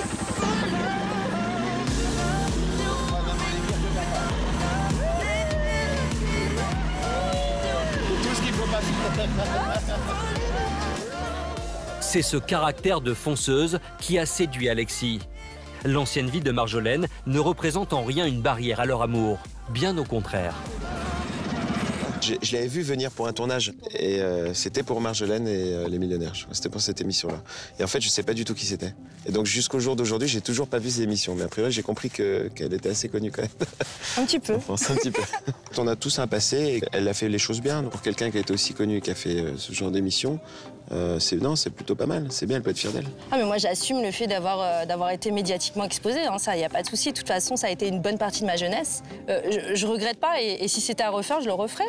Voilà. Peut-être je changerais 2-3 petites choses. Peut-être certaines phrases que j'ai pu dire qui étaient un peu trop, voilà, un peu trop osées. Mais après, bon, c'était le jeu. C'était à l'époque, j'avais 20 ans, j'étais jeune et voilà, un peu effrontée. Mais maintenant, aujourd'hui, je suis plus calme. J'ai un petit garçon, donc il faut que je fasse attention à ce que je dis. C'est la fin de l'après-midi et alors qu'Alexis retourne à ses obligations, Marjolaine prend la direction du spa. Ici, grâce à Alexis, elle peut jouir de tous les avantages de l'hôtel. Si un jour je venais m'installer ici, ce serait comme vivre dans un décor de cinéma permanent en fait. Matin, midi, soir, et vivre vraiment sur un plateau de tournage féerique, genre Aladdin quoi. Aladdin 1001 nuits. Et mon Aladdin, ce serait Alexis. Une princesse, mais qui a les pieds sur terre.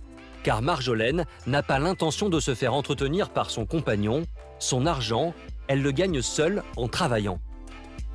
Vous me voyez dans un contexte où voilà, c'est le temps d'un week-end, je me fais passer, je profite de la piscine, du tennis, tout ça.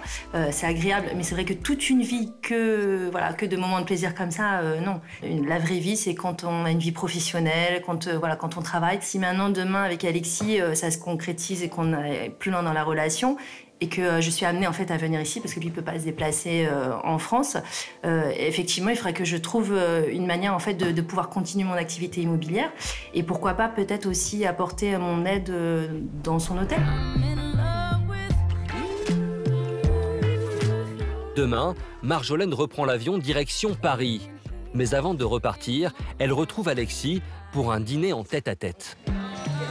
Alors la dernière fois que j'ai dîné à Marrakech en 2003 en tête-à-tête, c'était pas tout à fait la même chose. C'était un maçon déguisé en millionnaire. Aujourd'hui, je le revis en vrai avec mon prince charmant. Si on écrivait l'histoire, personne n'y croirait. Tout le monde dirait mais non, c'est pas possible, c'est un film. Mais ma vie est un film. En permanence. Je suis plus terre à terre. Quand on regarde son parcours avec son émission, moi dans l'hôtellerie, qu'on se retrouve là, ici, et moi j'ai jamais vraiment voulu être un prince charmant, c'est que je suis comme si je suis normal, elle c'est quelqu'un de totalement accessible aussi. On se complète en fait. On se complète, ouais. Voilà. On se complète et on s'équilibre, tous les deux. Donc c'est plutôt pas mal. Ça met un peu de piment dans ma vie. Elle, je pense que je peux aussi la temporiser un petit peu. Et voilà, et à partir du moment où il y a de l'amour, le reste, ça suit naturellement. Très amoureux, Alexis tient à terminer ce dîner en beauté.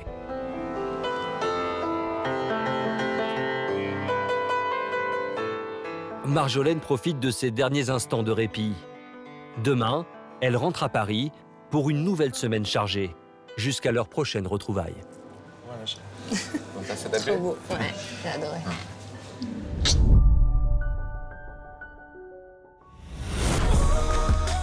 Quelques semaines après l'avoir quittée à Venise, nous retrouvons Émilie Nefnaf, gagnante de Secret Story 3, dans son appartement parisien. La jeune femme qui vit depuis quelques mois en Italie est en France pour quelques jours. Je me prépare parce que là j'ai rendez-vous avec une auteure, donc du coup, bon, j'essaie un peu de me mettre en forme, quoi. Cet après-midi, Émilie a rendez-vous avec Carole Delettre, auteur et écrivain, pour un projet qui lui tient à cœur, publier un livre. Bonjour Émilie, ça va? Ravie de te connaître. Enchantée de te rencontrer, de même. C'est la première fois que les deux femmes se rencontrent. Elles sont entrées en contact par l'intermédiaire de Capucine Anave, elle aussi ancienne candidate de Secret Story, qui vient de publier un livre coécrit avec Carole. Alors moi, ce que je pense, c'est que vu que tu as une vie quand même assez hors du commun, particulière, on peut la mêler à différentes recettes de cuisine. C'est que tes recettes de cuisine deviendraient un style de vie et correspondraient à chaque tranche de ta vie. C'est vrai que c'est bien que ça peut plaire à un panel différent de personnes parce qu'elles n'ont pas toutes envie de faire régime, entre guillemets. Ces dernières années, de nombreuses candidates de télé-réalité comme Loana, Nabila ou encore Caroline Receveur ont publié leur autobiographie. Mais pour Émilie, il ne s'agit pas d'un effet de mode, mais plutôt de la continuité de ce qu'elle a commencé sur les réseaux sociaux. Il y a beaucoup de filles qui me demandent « Émilie, si tu fais un livre, j'achète tout de suite Émilie ». Donc je me suis dit, bon, tu sais, au bout de 100 personnes qui te disent ça, tu te dis, bah pourquoi pas. Parce que mine de rien, par rapport à ma vie, il y a plein de choses qui intéressent les femmes, tu vois. Et ces filles qui m'ont connue quand elles avaient 20 ans, aujourd'hui elles en ont 30 comme moi. Ça fait quand même 10 ans qu'elles me suivent. Mais tu vois, t'en as pas une qui me connaît vraiment. Moi, d'où je viens, c'est rien. Je viens pas d'une famille aisée. Aujourd'hui, les filles, elles s'imaginent que Émilie, elle a une vie de princesse. Donc tu vois, toutes ces choses, en fait, je me dis, mais en fait, j'aimerais bien parler et j'aimerais bien pouvoir développer tout ça, en fait. Dans cet ouvrage, Émilie souhaite davantage se livrer sur sa vie privée. En tant qu'auteur, Carole sera là pour la guider dans son récit. Oui, il y a de la matière à faire un livre. Elle a des expériences de vie qui sont quand même incroyables. Elle a autant de joie que de désillusions, des anecdotes pas toujours très drôles, mais elle ne regrette rien. Et il y a des leçons à tirer de tout ça. Cette première rencontre semble concluante. Émilie et Carole vont pouvoir commencer à travailler dans les semaines à venir. On essaie de se revoir au mois de mai, c'est ça? Ouais, ce sera bien. Plus tard dans l'après-midi, c'est à Vincennes que nous retrouvons Émilie. Ces quelques jours à Paris sont aussi l'occasion pour elle de rendre visite à de vieilles connaissances. Aujourd'hui, c'est Benoît Dubois, gagnant de la saison 4 de Secret Story, qui la reçoit. Ça va? Ça me fait plaisir de te voir. Bah ouais, ça fait un bail. Bah oui, mais maintenant que tu es parti. Bah ouais, écoute, vers de nouveaux horizons. T'as fait quoi aujourd'hui? J'ai vu une auteure. Pour un livre? Ouais. Oh, c'est pas la même connerie que les autres. J'ai lu Trop vite de Nabila, que j'ai lu lentement, Tant de haine d'Amélie Netten. Tu l'as lu? Non, mais ça va pas ou quoi? Ah. Émilie et Benoît n'ont pas participé à la même saison, mais ont un parcours similaire. Ils étaient tous les deux coiffeurs en province avant leur aventure. Après leur sortie, rien ne les prédestinait ni l'un ni l'autre à durer sur le petit écran.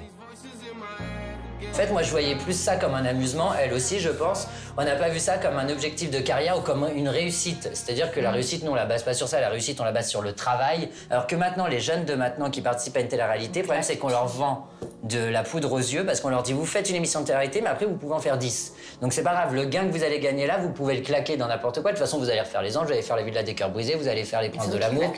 Donc, du coup, ils claquent tout. Alors, ils sont lookés, Alors ça, y a pas de problème. Ça brille, hein, ça pète, hein.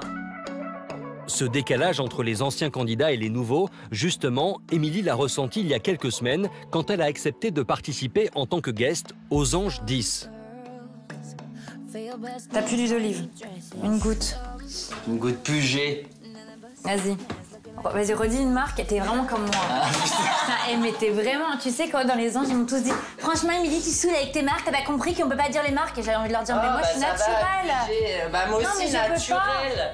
C'est dans la vie de tous les jours, comment tu fais pour te retenir de dire des choses en pensant que t'es en train de tourner? Tu vois ou pas? Moi, ça marche pas, en fait. Mais moi non plus, je sais pas. Je me suis trouvée tellement nulle, là, j'avais l'impression d'être... Où ça, dans Les Anges? Ouais. Pourquoi? Je sais pas, parce que c'est un peu j'arrivais bizarre, pas. moi je me sens exclue quand je participe à ça, je comprends pas. Je dis attends, quel est mon personnage aujourd'hui? Je sors avec qui? Je m'embrouille avec qui? Mais moi c'est pareil. Sauf qu'en fait, je me sentais pas à ma place avec des personnes qui étaient pour moi en train de... Je sais pas, de jouer un rôle. C'est vrai, hein. Tu sais, tu perds un peu le truc. Et tu sais, les étés... T'as pris du Nutella? Stop, de la pâte à tartiner. Ah oui, pardon. Émilie, pour moi, elle a pas changé. Émilie reste la même qu'il y a 10 ans et je pense que ça sera la même dans 20 ans. Émilie, elle restera toujours comme ça, naturelle, fraîche, elle s'en fout de ce qu'on pense d'elle.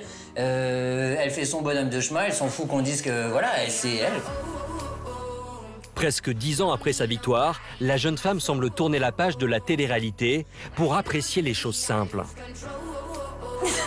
Hey, Rodriguez, père et fils, retrouvez-nous à la fin du trône, on s'entend comme on peut. Oh, putain, allez, distribution de churros. Cheers.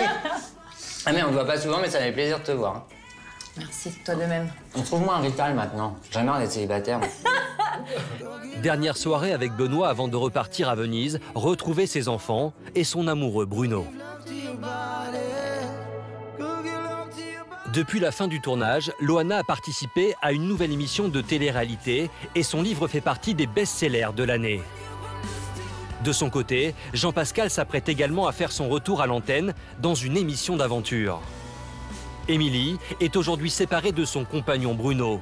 Professionnellement, elle poursuit sa carrière d'influenceuse sur les réseaux sociaux. Gaëlle poursuit sa carrière d'égérie et ne souhaite toujours pas refaire de la télé-réalité. Enfin, Marjolaine privilégie de plus en plus sa vie de couple auprès de son fiancé à Marrakech.